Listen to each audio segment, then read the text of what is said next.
Yesterday we discussed about the protein kinase A. So it's a structure, reactivity, everything that we have discussed. And we were discussing about the regulation or control also. So this was the protein kinase A and pKa structure. Mainly pKa is also called as CAMP dependent protein kinase because its activity is dependent on cyclic AMP. So cyclic AMP is an important cellular messenger in the cell, and the CAMP is responsible for activation of the inactive form of protein kinase 2 activated protein kinase A. So this has got it's a hetero quaternary tetramer structure. You have two regulatory units and two catalytic subunits. So the regulatory subunits are having the each one is having two sites for CAMP binding, and I also said there is one inhibitory binding domain also in the regulatory subunit. Then there are catalytic subunits which are bound to this regulatory subunits, and together the tetrameric bound structure means it is in inactive form. So in the inactive form, somebody is joining with the name Ramya. So we don't have any student by name Ramya, so I'm not going to allow. So please come with your identity, with your name, then only I can allow. Somebody outside us, I can't allow. So this complex, this protein is bound to the scaffold protein that we are going to discuss today, that is called AKAP. So AKAP, A kinase anchoring proteins. So these are the proteins which are bound and they are localized in different cell organelle of the cell. So here you have the quaternary structure that is getting disassiminated. So upon CAMP binding, it is responsible for the dissociation of the complex. We discussed that the inhibitory domain of this regulatory subunit is actually masking the catalytic subunit of the C subunit, and this catalytic domain is actually the one with which substrate is going to bind. So there is no way when it is masked by this inhibitory site, that's how it is in inactive state. Whereas with the CMP binding, it is responsible for unmasking of that catalytic site in the C subunit, and that leads to conformational change upon CAMP binding and dissociation. Not only that, phosphorylation of the serine 309 197 site is very important, that is present in the catalytic domain of the C subunit. That phosphorylation further responsible for change in the conformation so that the disassaminated catalytic subunit is ready for exerting its catalytic activity, that is phosphorylating the substrates. Okay. So this is also negatively regulated, this formation of the activated C subunit by the PDE. PDE means phosphodiesterase. This phosphorylation by this its own auto inhibition, feedback inhibition is by the phosphorylation of PDEs. Activated PDEs which are phosphorylated are then responsible for hydrolysis of the CAMP to AMP. So in that way, CAMP levels will be going down, and decreased CAMP level itself is an inhibition for converting inactive to active form. So there is no conversion of inactive to active form when there is no CAMP. So that way, the feedback inhibition is taking place by the protein kinase A. So important regulators for protein kinase A is CAMP, right? CAMP itself is an important regulator. Then inhibitory proteins are there, and subcellular localization via these AKAPs. So regulation mainly by three important factors: CAMP, inhibitory proteins, and A kinase anchoring proteins. So these all responsible for regulation of protein kinase A. So CAMP is the second messenger, and its levels about 2 to 3 fold concentration in the cell can cause the effective induction or activation of protein kinase. Then the feedback control of CAMP phosphodiesterase by the activated protein kinase A, also responsible for the regulation of this protein kinase A. And that is mediated through the phosphorylation of PDE and interhydrolysis of CAMP. So this way pKa activity itself will be controlling on its own activity. So that way the own steady state activity is maintained by the protein kinase A through the activation and feedback inhibition, auto-inhibition pathways. Then inhibitory proteins which are bound to this pKa, there are three natural inhibitors of pKa. So pKi is one of the important one, for example, and this is involved in subcellular transport of C subunit. Okay, and that is considered as a major regulator of the subunit activity. So C is the one which is disassociated from the complex which is activated form, and it has to get translocated to the site where the substrate is present. That is taking place, and that is influenced by the presence of pKi. So this way, regulation of this pathway is taking place. Then AKAPs, which we are going to discuss today's next topic. So AKAPs are bound to different subcellular structure of the cell via this AKAPs. This pKa is bound, and its localization is mainly influenced by this AKAPs.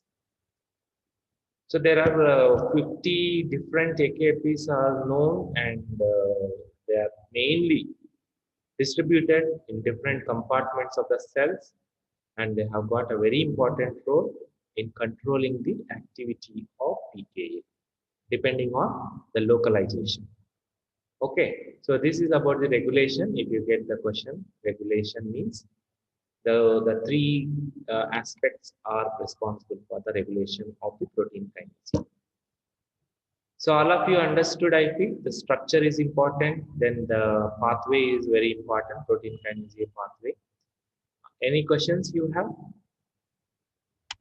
Anybody is having any questions or clarifications you require? So if there are no questions, then we are continuing with A kinase.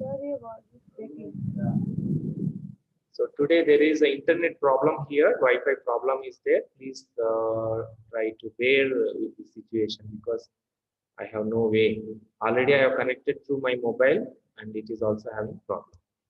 Okay. So A kinase anchor proteins, is it clear now? Is my voice is audible? Yes, sir. Okay. So A kinase anchor proteins, AKP, as you have seen in the earlier depiction, that these are, we discussed 2 points. These are associated with protein kinase on one side, and then they are distributed throughout the cell with in different compartments, and localization of protein kinase mainly depends on this AKP protein. So pKa signaling is being regulated in that way temporally. So two ways regulation of pKa. Temporally, temporal means time, conditional. That particular time, the pKa should be active. So that is temporal regulation, and locally, that is spatial. So spatio-temporal, that is with respect to time and with respect to location. That spatio-temporal regulation, the pKa signaling is mainly regulated in the cell with respect to the time, at what time of the cell cycle, and which location, also very important for the protein kinase signal transduction. Which location means whether it is nuclear, cytosol, okay. So this regulation is mainly mediated through this regulation of protein kinase, spatio-temporal regulation, because of the AKP. These are scaffolding proteins. So AKP means A kinase anchor proteins. These are scaffolding proteins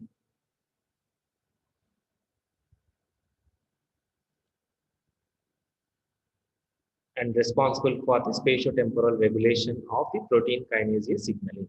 So what is AKP? AKP, that is A kinase anchor proteins, are the scaffold proteins which are responsible for spatio-temporal regulation of protein kinase A signaling. Understood, all of you? So these are basically scaffolding proteins which regulate protein kinase signaling.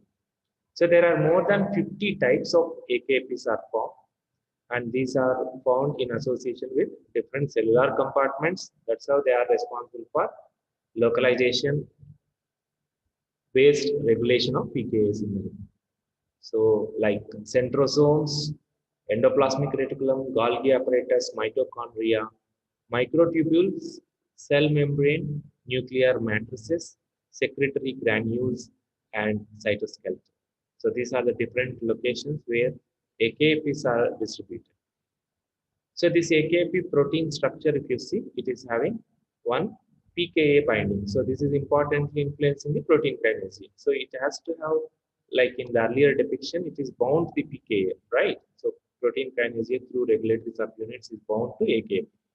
So that way, pKa binding domain is there. This binding of AKPs is mediated by a stretch of about 14 to 18 amino acids of that particular region with the amphipathic helix interacts with the dimerization motif of R subunit of the pKa dimer. So protein kinase A is having already two R subunits, two catalytic subunits. So through the amphipathic helix of the R subunit, this AKP is bound, and that is about 14 to 18 amino acid stretch. Then there is another domain called as specialized targeting domain within AKP protein. In addition to pKa binding domain, AKPs contain specialized targeting domains which are responsible for tethering, that is attaching the complex to different cellular localizations through protein lipid and protein protein interaction. So these domains are important functional domains of the AKPs. One is pKa binding domain, another one is specialized targeting domains through which these AKPs can attach to the different complexes and responsible for its pKa mediated effects. So this is the AKAP.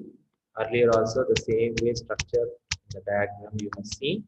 This is AKAP, see, to which the amphipathic helix through which this R subunit is bound interacting with this AKAPs, right? So that way, there are two domains, pKa binding domain through which it is attached to pKa, and it has got specialized targeting domain through which it can interact with the different downstream targets of the PI3K pathway, pKa and AKP pathway. Understood? So this is the structure of AKP. So here different targeting molecules importantly if you see there is EPAC, there's PKC is protein kinase C. EPAC means it's a guanine nucleotide exchange factor, one of the GF factor it is. And then PP2B here is protein phosphatases. Then AC means adenylate cyclase. You know already PDE. PDE means phosphodiesterase, the enzyme which is responsible for hydrolysis of CAMP to AMP. And now you know what is the importance of CAMP hydrolysis in the cell. So when CAMP is undergoing hydrolysis, AMP is formed. So if PD is more active and converting CAMP to AMP, what is taking place? What type of effect on protein kinase? Padmashri? Padmashri, you have to unmute. Padmashri? Is my voice is audible?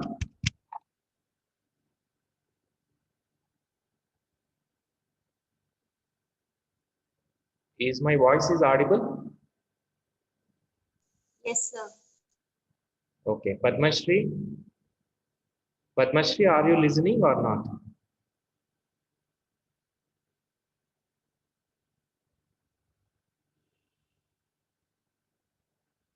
So this way it won't work. Okay. So everything is getting recorded. I don't know. Intentionally, you people don't want to. You can tell that I don't know. I have not followed. Then I will give some inputs. Okay. So if you don't open your mouth, then there is no way for me to read your mind now, and you will be at loss. Divya, Divya, are you there?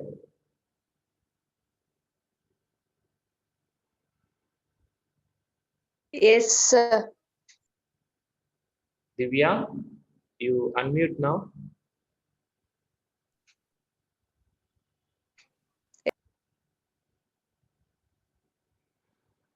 Divya, Yes, sir. Divya, tell me what happens if CAMP undergoes hydrolysis. If CAMP undergoes hydrolysis by phosphorylated PDE, what happens to protein kinase signaling?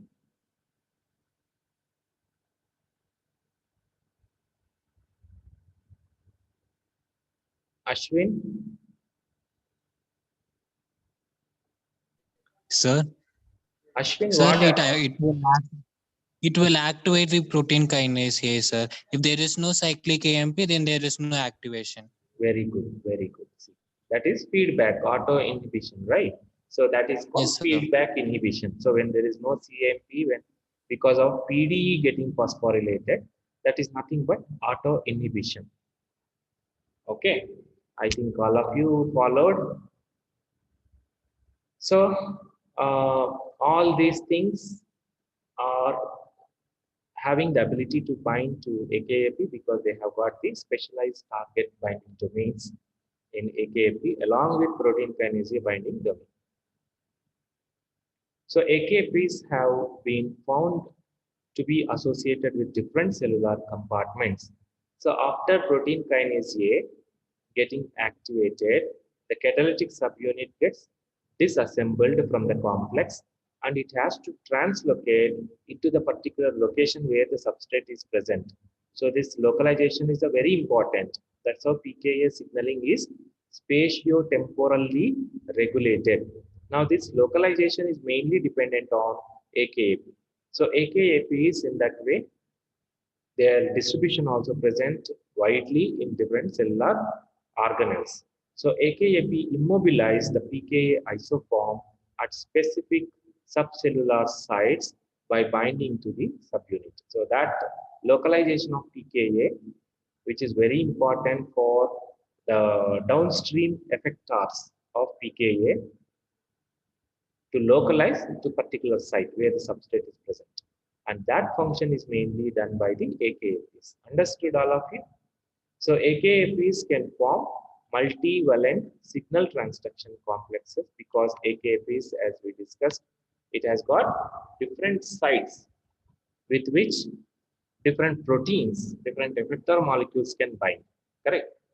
So that's how AKPs have multivalent signal transduction complexes by interaction with phosphoprotein phosphatases and other kinases, PDEs, and other proteins involved in signal transduction. Various proteins can bind directly with the AKPs. So through this property, AKPs are now key molecules that regulate spatiotemporal regulation as we discussed the CAMP-PKA pathway in the cell. So now there are different isoforms of AKPs are being found. Among that, AKAP250, AKAP79. These two isoforms, see there are so many new terminology which you don't know. Okay, so you need to practice. So you have to keep reading, reading, and practice this. Then only you can appreciate. Okay, you have to memorize this. So AKP different isoforms 250 and 79. They are versatile, which are very widely distributed type of scaffolding proteins, and these can associate in addition with the pKa to different proteins like beta adrenergic receptors, PKC isoforms, then protein phosphatases, ion channels, and SRC kinases. So these effectors will give you an idea that they have got wide variety of functions, these AKPs, because of their distribution and their ability to find different effector molecules. Okay, so these are important isoforms of AKAP which are versatile in their function. So this way now you can see AKAPs are distributed to different sites, and when AKPs, where you are finding AKP, you can automatically see this pKa is there, because pKa is binding to AKP, and like a mediator, AKP responsible for taking pKa to different sites where the substrate is present. Okay, so that is very important activity of protein kinase A that is being mediated by A kinase anchor proteins. Understood, all of you? So that is all for today. So with this, AKAPs are done.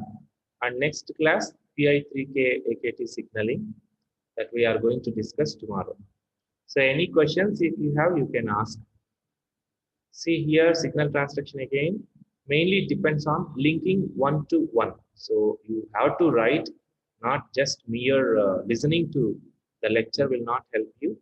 Simultaneously, you have to make the link of these different kinases. Then only it will work. Otherwise, it is very difficult for you to follow because you are all beginners and it requires time for you to memorize terminology and follow it.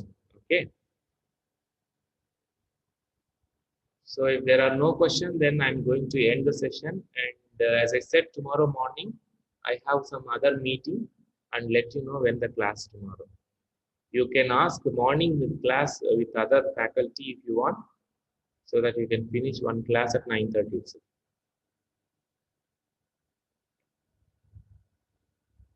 So if there are no questions, I'm stopping here and we are going to meet tomorrow. See you all.